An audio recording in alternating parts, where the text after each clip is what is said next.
So I have to go through here. So but this interface should look the same to you. If you click here, this is actually where you add your different platforms that you want to stream vertically. So while you're here, what you're gonna do is you're gonna do add output, and you're gonna select your platform. So you guys doing this one, you guys gonna hit YouTube, and then from YouTube you can name it whatever. YouTube output is good. And then the server, you can keep it at the primary ingest server. This is where, you know, if you have issues with drop frames or network issues, this is where you would change the server that you're connected to. It's kind of like how you have different ingest servers on Twitch. But the primary YouTube ingest server should be good for all of you guys, right? And then YouTube stream key, that's where you add your stream key. So we're gonna go and show you how to get that for folks that don't know how to. What you're gonna do is on YouTube, you can go straight here, go to go live, right? What you want to do is go to manage. Some people like to go straight to stream. I don't like doing that because I feel like there's a lot of information that's missing when you just go straight into there. I like to add my title, my description, my tags, put it in a playlist, put my thumbnail. So I always go to manage and I schedule my stream. Even if it's right before I'm going live, I'll schedule my stream a minute before I go live because it's just better. So from here, what you'll do is, you see me, I stream all the time. So the benefit of it is once you have settings for streams already live, you can actually reuse the settings for these and you have to do stuff from scratch. I'm going to show you guys how to set it up from scratch if you're a new streamer. So you hit create new, right? And then you just go through all these fields. So obviously you looking overlay and set up so that people will go done.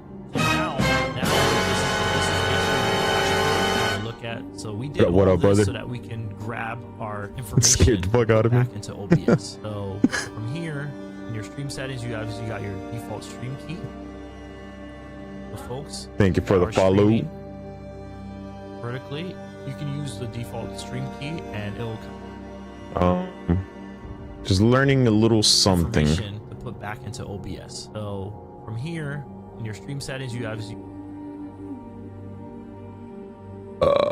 learning how to do this YouTube stuff right quick.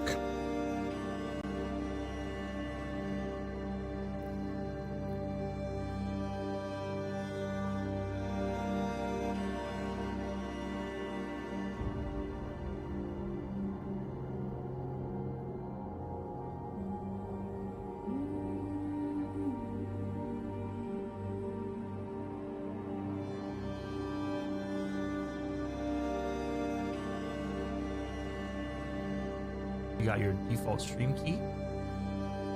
The folks that are streaming vertically, you can use the default stream key and it'll kind of basically adjust whatever you're outputting from OBS. You know, I like to actually create my own stream key that I just don't get confused. So like you can do create new stream key, and then for this case we'll just call it vertical YouTube stream key or vertical streams, right?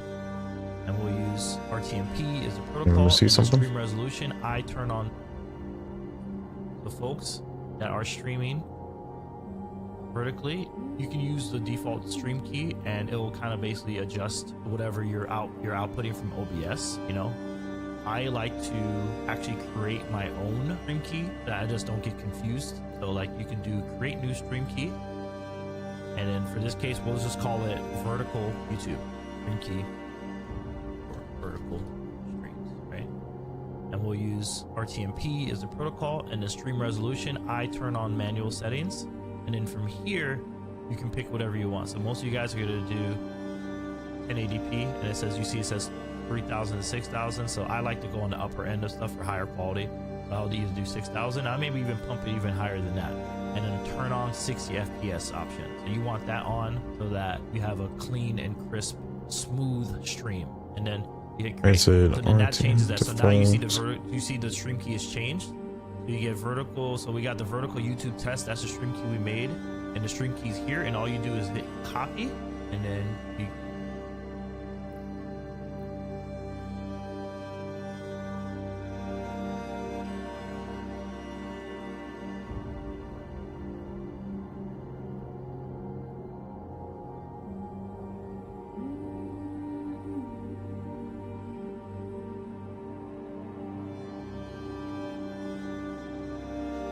I shall put that here.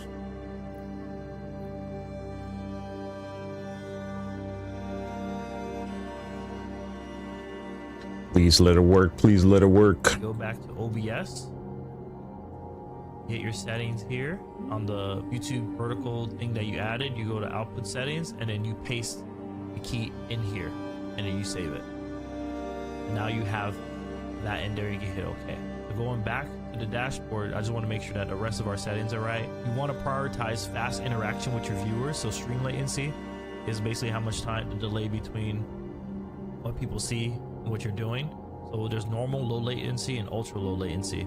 So if you're streaming at 1080p, you actually can go all the way to ultra low latency, but it doesn't support closed captions at 1440p and 4K resolutions. I stream at 1440p, so I have to do low latency, and I've never really had a complaint from people about it taking too long for them to see, or for me to see their chat message. So, but definitely do the lowest latency that you possibly can do, right? Next to the additional settings, I always put on auto start. So auto start, what that does is Mic check 1 2. basically yep. As soon as you start sending your stream from OBS, 1 2 1 the 2. stream will start. Mic check. That way, because if you don't have this on, what happens is you have to send the stream from OBS, meaning start your stream from OBS, and then there's going to be a box up here, and you have to hit start stream. So some people will be streaming for a while, and then they'll never start their stream on YouTube because they forget to hit the button in the dashboard. So I always do enable auto start. For the next setting, enable auto stop, I actually don't turn that on. Why? Because as soon as you stop sending information from OBS, it will immediately kill your stream, which in most cases, page better have like stop YouTube and lower as the partner. It must hours as in the time. It always defaults to a lot of people like if they're around stream, like you hook up, set up your your overlays, right? Details in here, and then from there what you'll do is the typical run through is, if most of you guys are streaming to Twitch right now, so you'll start your stream because I'm logged into Twitch on my OBS. You'll start your stream, and then from there you'll get the option to hit this to go live on vertical. So there's multiple ways you can start. You either can like hit this drop down and hit the output that you want, so I have the YouTube vertical, or you can hit the button here and then I'll start your stream. But make sure that you start